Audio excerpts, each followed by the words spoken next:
بسم اللہ الرحمن الرحیم۔ میں آپ کے سامنے قسم کھاؤں، آپ میرے سامنے قسم کھائیں تو قسم یقین دلانے کے لیے ہوتی ہے۔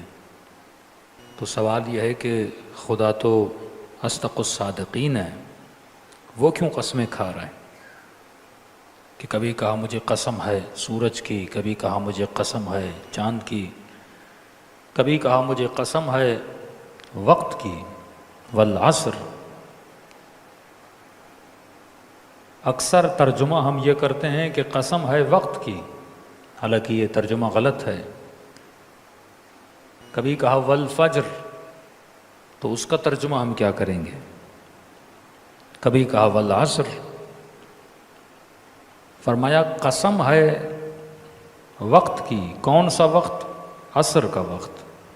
قسم ہے وقت کی، کون سا وقت؟ فجر کا وقت۔ کبھی نہیں کہا والظہر، یا فجر کی قسم کھائی یا عصر کی قسم کھائی۔ عصر وقت نہیں، پر وقت کا ایک خاص حصہ ہے۔ فجر بھی وقت کا ایک خاص حصہ ہے۔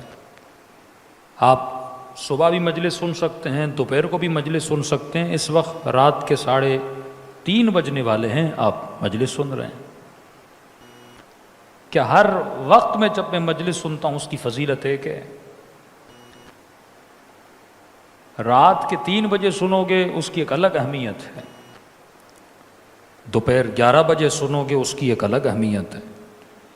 اسلام میں وقت کی بڑی قدر و قیمت ہے۔ رات تو رات ہے، لیکن شب قدر میں پڑھی گئی نماز کا اتنا اجر کیوں ہے؟ دن تو دن ہے، لیکن عرفہ کے دن حسین کی زیارت کا اتنا ثواب کیوں ہے؟ ہفتے کے سارے دن ہیں، لیکن جمعے کا غسل کا اتنا ثواب کیوں ہے؟ شب عاشور زیارت عاشورہ پڑھنے کا اتنا ثواب کیوں ہے؟ یہ مت سمجھو کہ وقت ایسے ہی بنا۔ وقت کے اندر وہ خاص جو لمحہ ہوتا ہے، اس لمحے کچھ پردے ہٹائے جاتے ہیں، اور وہ بڑا بندہ، مطلب آپ ایسے سمجھیں کہ آپ صدیوں کا سفر دنوں میں طے کر سکتے ہیں اگر خاص وقت میں بندہ ایک خاص کام کرے۔ کیوں آغا مرعشی نجفی کہتے ہیں ہم نے نہیں دیکھا، خود ایک عارف تھے، وہ پہنچی ہوئی شخصیت تھے، کہ ہم نے نہیں دیکھا دنیا میں کوئی بندہ کسی مقام پہ پہنچا ہو اور وہ نماز شب نہ پڑھتا ہو۔ کہ ہم نے نہیں دیکھا۔ اور وہی وصیت امام حسین کے بہن زینب، حسین کو نماز شب میں یاد رکھنی، صبح کی نماز کا نہیں، کہ نماز شب، تہجد کا وقت، یہ وقت بڑا اہم ہے۔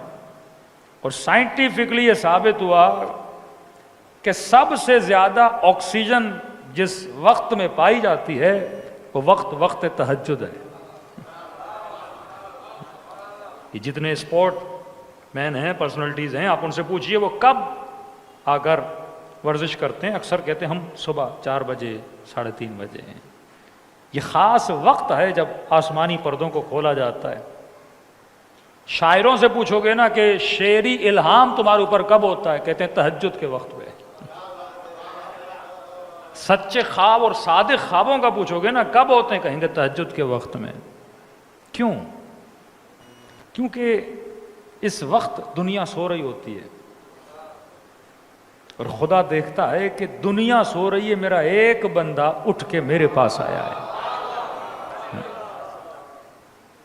اللہ واحد ہے، وحید ہے، وحدہ لا شریک ہے۔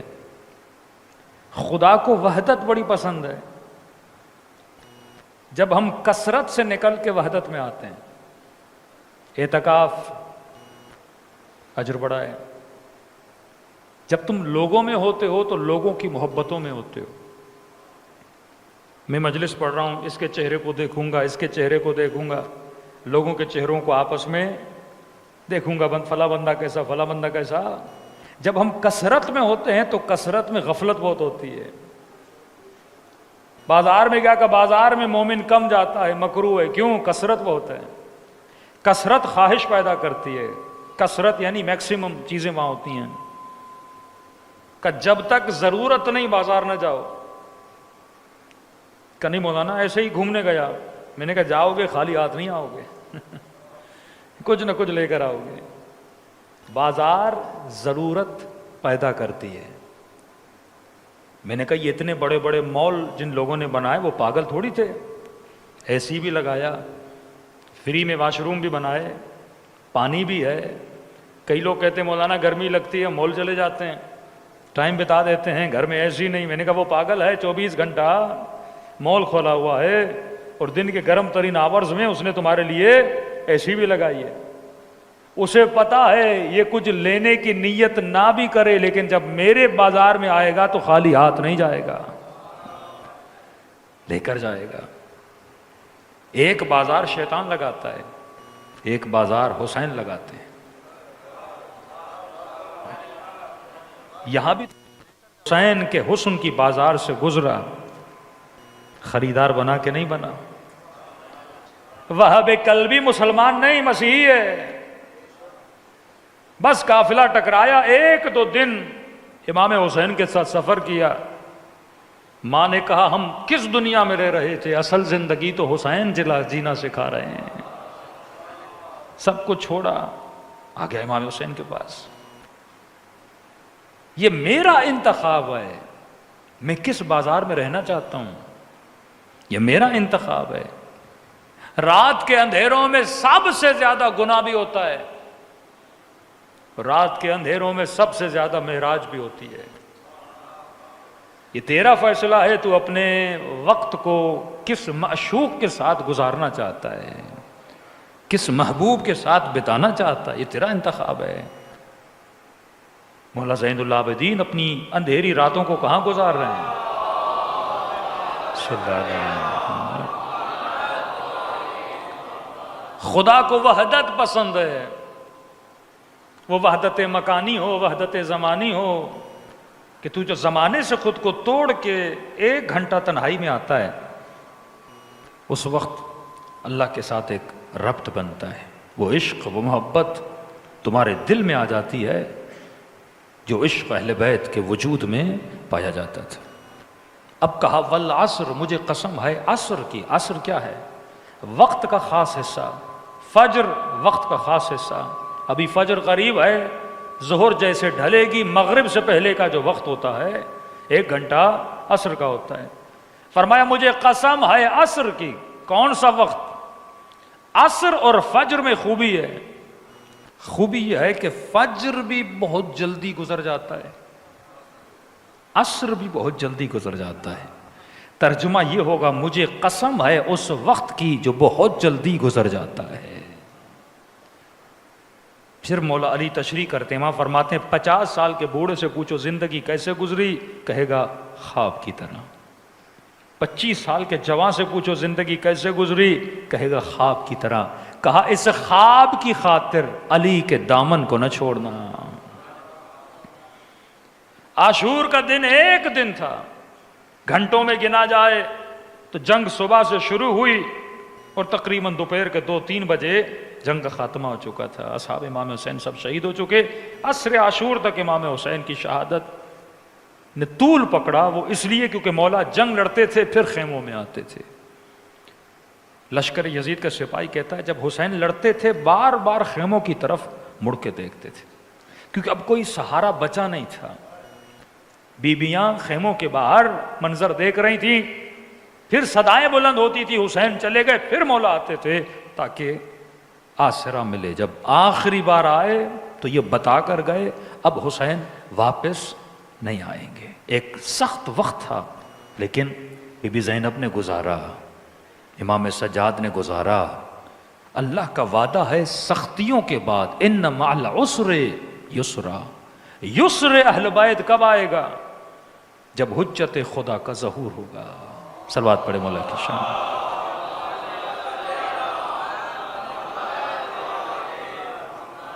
جب امام کا ظہور ہوگا یہ اہل بیت کی خوشیوں کے دن ہوں گے. جب مقصد کائنات, مقصد خلقت پورا ہوگا. اب اس ظہور کے لیے کربلا کا ہونا ضروری تھا. اگر کربلا نہ ہوتی, آج ہمارے پاس ایک سانچہ, ایک معیار نہ ہوتا, میں کس طرح تولتا کہ میں کہاں کھڑا ہوں. تو کربلا بنی تاکہ ایک سانچہ بنے، تاکہ زمانے میں لوگ خود کو تول سکیں کہ میں کس طرف کھڑا ہوں۔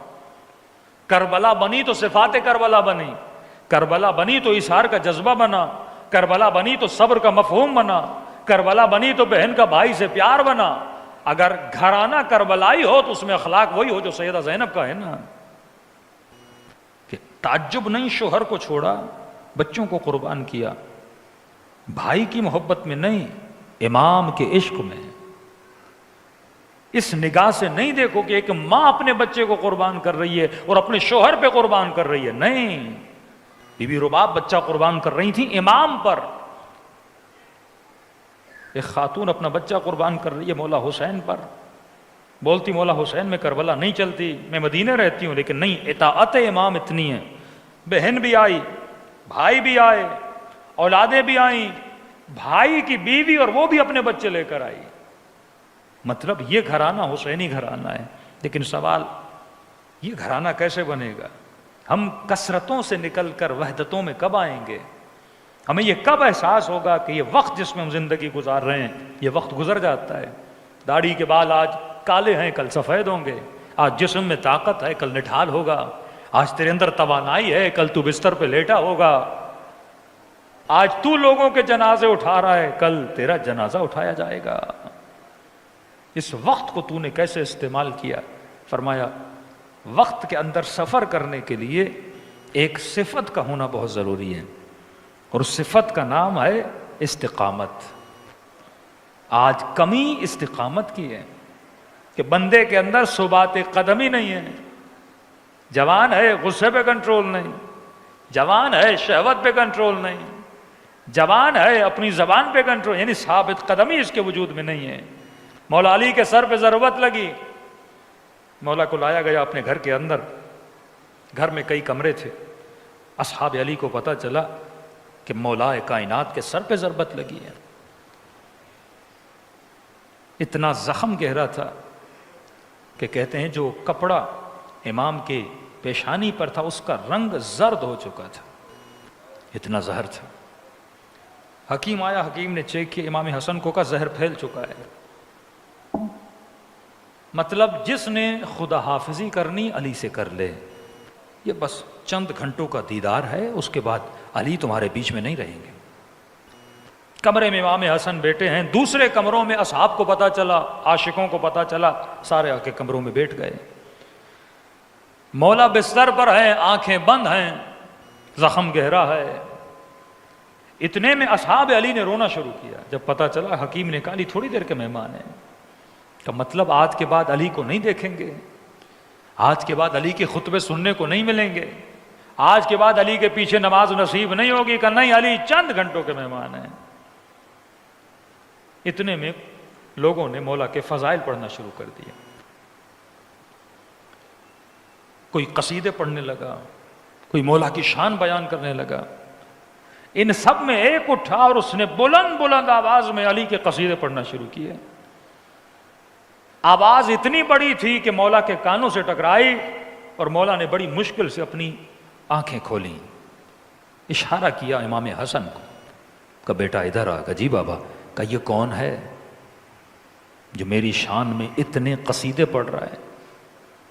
کہ بابا حجر ہے، حجر ابن عدی۔ کہ ذرا کمرے میں بلا حجر کو۔ حجر مولا کے کمرے میں آئے، امام نے فرمایا حجر بڑے قصیدے پڑھ رہا ہے علی کے۔ کہ مولا آپ سے عشق ہے، آپ سے محبت ہے۔ کہ حجر ایک بات تو بتا، کھانا کھایا ہے؟ کہاں مولا۔ بچے گھر میں صحیح سالم ہیں؟ جی مولا۔ بیوی گھر میں ہے؟ جی مولا۔ کوئی پریشانی نہیں مولا، الحمدللہ، بس یہی پریشانی کے لیے ہمارے درمیان سے جا رہے ہیں۔ کہ حجر آج تو میرے قصیدے پڑھ رہا ہے جبکہ پیٹ بھی بھرا ہوا ہے، بچوں کے سروں پہ چھت بھی ہے، بدن بھی صحیح سالم ہے، دکھ ہے، تکلیف ہے، علی کے قصیدے پڑھ رہا ہے۔ یہ بتا، جب کبھی ایسا دن آئے تو بھوکا ہو، بچوں کی جان خطرے میں ہو، کیا اس وقت بھی علی کے فضائل ایسے ہی پڑھے گا؟ ثبات قدمی، دل کی دھڑکن چلتی ہے نا اوپر نیچے، مومن کا عمل ثابت ہوتا ہے۔ یہ نہیں آج نیچے کل اوپر، پھر نیچے پھر اوپر، نہیں، حجر تیری جو عقیدت میرے ساتھ ہے ہمیشہ ویسی رہے گی، کل جان کو خطرہ ہو، بچوں کو خطرہ ہو، چھت تیرے سر سے چھین لی جائے تو حجر نے جملے کہے کہ مولا واللہ لو قطعت عربا عربا، خدا کی قسم ہے اگر تلوار سے جسم کو ٹکڑے ٹکڑے بھی کر دیا جائے، جیسے آج فضائل پڑھ رہا ہوں ویسے کل بھی پڑھوں گا۔ کہتے ہیں وقت بدلا، علی چلے گئے، بڑی تیزی سے بدلا وہ وقت جو بہت جلدی گزر جاتا ہے۔ ان الانسان لفی خسر، انسان خسارے میں آئے، الا الذین آمنوا، بس وہ کامیاب رہیں گے اس وقت میں جو صاحبان ایمان ہیں۔ لیکن صرف ایمان نہیں، حجر کا علی پر ایمان تھا، آمنوا وعملوا الصالحات، ایمان بھی لایا لیکن ساتھ ساتھ جہاں جہاں قرآن میں آمنو ہے آگے عمل الصالحات ہے، آمنو ہے عمل الصالحات ہے۔ ہم یہی مسلمانوں کو سمجھاتے سمجھاتے تھک گئے، بھائی ایمان لایا تھا، عمل صالح بھی تھا کہ نہیں؟ تم نے صرف آمنو کو پکڑا، ایمان لایا، ایمان بھائی عمل صالح ہے کہ عمل صالح ہے کہ نہیں؟ قرآن کہتا ہے وقت کی قسم ہے، ایمان لائے ساتھ میں عمل صالح کرے، وہ خسارے میں ہیں، ایمان لایا پر عمل صالح نہ کیا۔ وقت بدلا، حاکم شام کے سپاہیوں نے حجر کو پکڑا، کھڈا کھودا، آگ جلائی، کہ حجر سر قلم کر دیں گے تیرا، ایک شرط پہ تیری جان کو معاف کریں گے۔ کیا؟ کہ علی کے لیے گستاخی کرو، سب و شتم کرو، علی پہ برا بھلا بولو، کہ سر کٹا دوں گا پر علی کو برا بھلا نہیں کہوں گا، کہ حجر آگ دیکھ رہے ہو زندہ زندہ جلا دیں گے، کہ پرواہ نہیں علی کو برا بھلا نہیں کہوں گا، کہ بچوں کو قتل کر دیں گے، 2 بیٹے تھے دونوں کے سر قلم کر دیں گے، کہ پرواہ نہیں علی کو برا بھلا نہیں کہوں گا، کہ اتنے یقین کیوں ہے تیرا علی پر؟ کہ مجھے وہ وقت یاد آ گیا جب علی کے قصیدے پڑھ رہا تھا، کہ حجر اس وقت کیا کرے گا، میں نے علی سے وعدہ کیا تھا اگر جسم ٹکڑے ٹکڑے بھی ہو جائے مولا آپ کی شان میں کبھی گستاخی نہیں کروں گا۔ لیکن مقام تعجب یہ تھا کہ حجر مار دیں گے، بیٹوں کو مار دیں گے، کہ مار دو، کہ ظالم نے تلوار نکالی اور جناب حجر کو شہید کرنے کے لیے آگے بڑھا، تو حجر نے کہا پہلے میرے جوان بیٹوں کے سر قلم کرو۔ کہا بڑا ظالم باپ ہے، بندہ کہے گا خود مروں بیٹوں کا مرنا نہ دیکھوں، اپنی جان بندہ اولادوں پہ قرب، تو کیسا والد ہے کہ بچوں کو مرتا ہوا دیکھنا چاہتا ہے؟ کہ مسئلہ یہ نہیں اولاد سے محبت نہیں، مسئلہ یہ نہیں کہ بچوں کا مرنا دیکھنا مجھے پسند ہے، مجھے ڈر ہے کہیں میرا مرنا دیکھیں اور علی کا دامن نہ چھوڑ دیں۔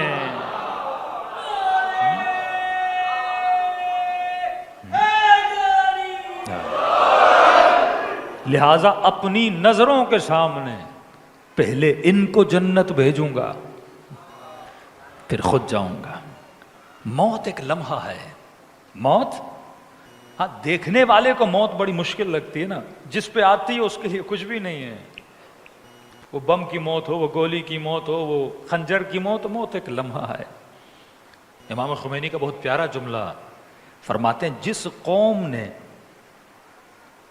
مرنا سیکھ لیا یا جس قوم نے موت کا خوف اپنے اندر سے نکال لیا، دنیا کی کوئی طاقت اسے شکست نہیں دے سکتی۔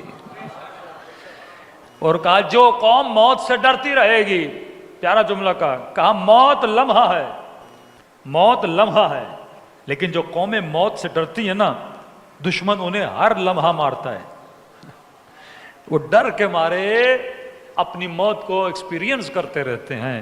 لیکن جس کے اندر ثبات قدم ہے، حجر ثابت قدم تھا، عقیدے کا مضبوط تھا، اصولوں کا مضبوط تھا۔ امام حسین کا سر کٹتا ہے تو کٹ جائے، پر حسین اپنے اصولوں کے خلاف نہیں جائے گا۔ آج مومن سوچے میرے اصول کیا ہیں، اپنے اصول نہ بنا، اصول وہی ہے جو آل رسول کا اصول ہے۔ بوڑھی خاتون 7ویں امام کے پاس آتی ہے، کہتی مولا بڑی بیمار ہوں۔ امام نے کہا حکیم کے پاس چلی جا، چلی گئی، حکیم کو دکھایا، واپس آئی، مولا حکیم کی دوا لوں کہ نہیں لوں؟ امام نے کہا جب بھیجا ہے حکیم کے پاس تو جو حکیم کہے وہ کر۔ کہ مولا ایک مسئلہ ہے۔ کیا؟ مولا حکیم نے کہا شراب پی۔ اب آپ بتائیے. امام نے کہا حکیم کا مشورہ ہے، پیو گی درد کم ہو جائے گا. کہ مولا میرا حکیم سے لینا دینا نہیں، میں آپ سے پوچھنا چاہتی ہوں. استقامت دیکھیے نا مومن کی. مولا آپ سے پوچھنا چاہتی ہوں. کہ دیکھو اگر میری مرضی جاننی ہے تو مجھے پسند نہیں، تو نجاست پیے، اثر آئے گا وجود میں. تکلیف برداشت کر سکتی ہو کرو، وقت گزر جاتا ہے، تکلیفیں گزر جاتی ہیں. اس نے کہا مولا جو آپ کہیں گے وہ کروں گی، چاہے موت بھی آتی ہے تو آ جائے. آج کا جوان فائدے کے پیچھے، مولانا نماز کا کیا فائدہ ہے.